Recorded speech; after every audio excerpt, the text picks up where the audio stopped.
Assalamualaikum warahmatullahi wabarakatuh, sahabat budiman dimanapun Anda berada.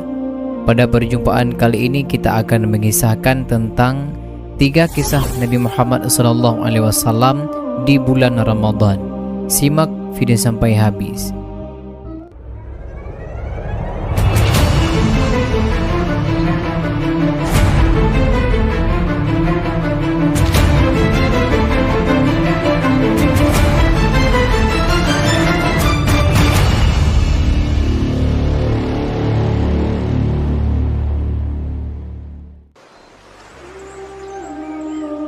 Teman-temanku seiman yang dirahmati Allah, bulan Ramadan merupakan bulan yang paling mulia bagi umat Islam, karena pada bulan ini berbagai berkat dan rahmat diberikan oleh Allah Subhanahu wa taala. Bulan Ramadan juga sebagai saksi dari peristiwa besar dan penting yang dialami oleh Nabi Muhammad SAW. Salah satu kisah Nabi Muhammad SAW di bulan Ramadan adalah kala beliau menerima wahyu pertama dari Allah Subhanahu wa taala melalui malaikat Jibril. Pendapat terkuat menyebut peristiwa itu terjadi pada 17 Ramadan.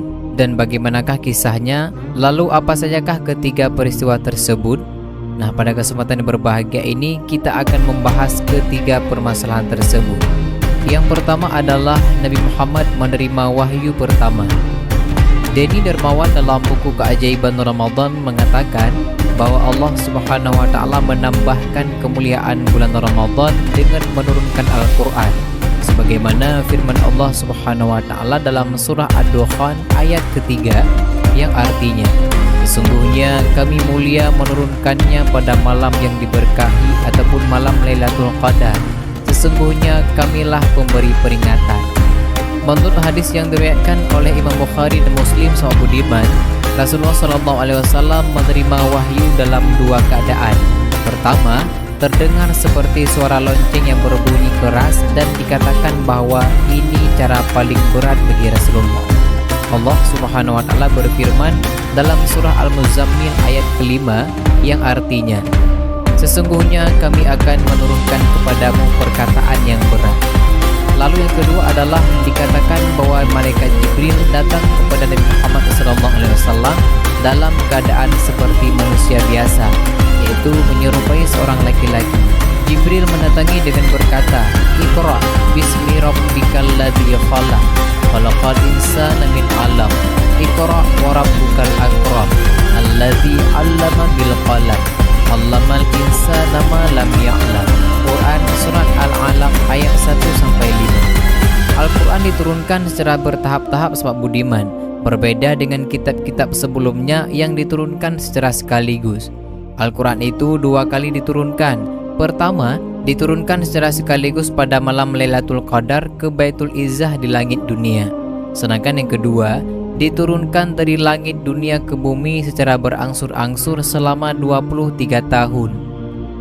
Al-Qurtubi menukil riwayat dari Muqatil bin Hayyan bahwa menurut kesepakatan, Al-Quran turun langsung sekaligus dari Lauhul Mahfudz ke Baitul Izzah di langit dunia dan secara berangsur-angsur diturunkan ke bumi. Pula juga sahabat budiman, dikatakan bahwa Al-Quran diturunkan secara berangsur-angsur untuk meneguhkan hati Nabi Muhammad SAW dan orang-orang yang beriman dan menjadi petunjuk serta kabar gembira bagi orang-orang yang berserah diri kepada Allah Subhanahu wa taala.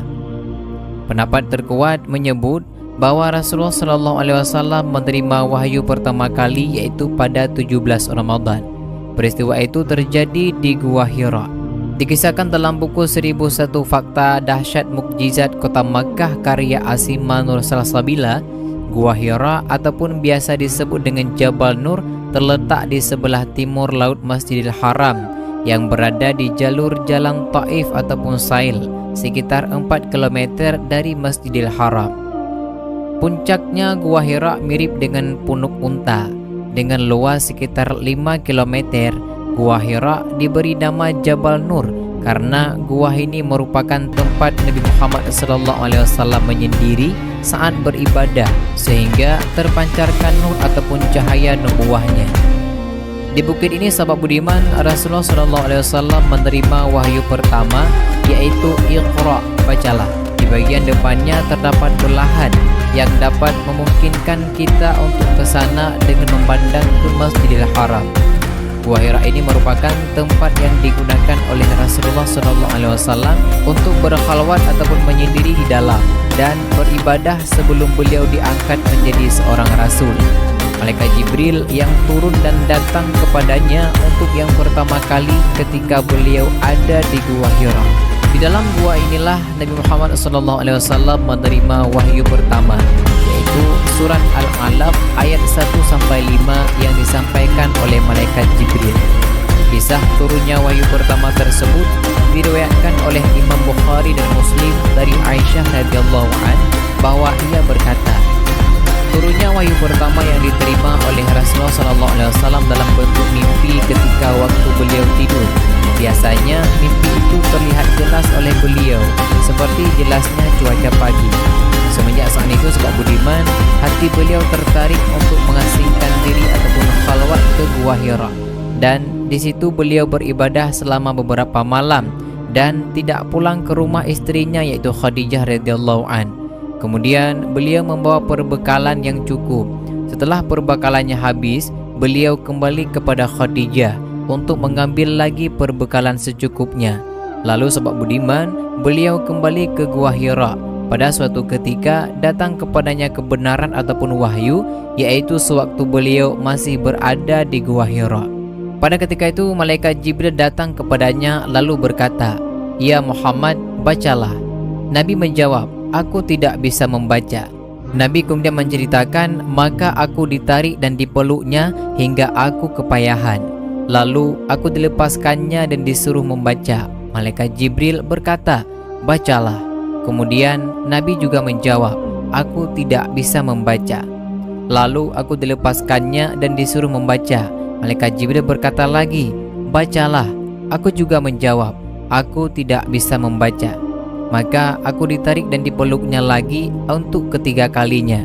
Kemudian aku dilepaskannya sambil dia berkata, "Bacalah dengan menyebut nama Tuhanmu yang menciptakan. Dia menciptakan manusia dari segumpal darah. Bacalah, Tuhanmu lah yang maha mulia, yang mengajar manusia dengan pena. Dia mengajarkan manusia apa yang tidak diketahuinya." Quran Surah Al-Alaq ayat 1-5. Lalu sahabat budiman, setelah wahyu pertama turun, kemudian dengan melalui proses rangkaian yang panjang, Nabi Muhammad SAW menjadi Nabi dan Rasul sampai Isra dan Mi'raj. Sementara itu, di dalam buku fikih sirah karya Said Ramadan Al-Buti mengisahkan bahwa gambaran ketakutan yang dialami oleh Rasulullah SAW ini juga semakin tebal karena beliau mengira yang menemuinya di dalam Gua Hira adalah sebangsa jin. Sebenarnya Allah Subhanahu wa taala tentu sanggup untuk menenangkan hati Rasulullah SAW dengan memberitahu bahwa yang mendatanginya adalah malaikat Jibril. Namun Allah Subhanahu wa taala berkehendak untuk menonjolkan pemisahan antara pribadi Muhammad SAW sebelum diangkat menjadi rasul dan sesudahnya. Lalu yang kedua adalah Nabi Muhammad memenangkan perang Badar. Mustafa Murad dalam buku Umar Ibnu Al-Khattab sebagaimana diterjemahkan oleh Ahmad Ginanjar Sya'ban dan Lulu Muhammad Sunman mengisahkan bahwa perang Badar terjadi pada suatu senja di hari ke-8 bulan Ramadan tahun kedua Hijriah. Umat Islam meninggalkan rumah mereka dan menyatakan ikut membela Rasulullah SAW dengan melawan kaum Quraisy.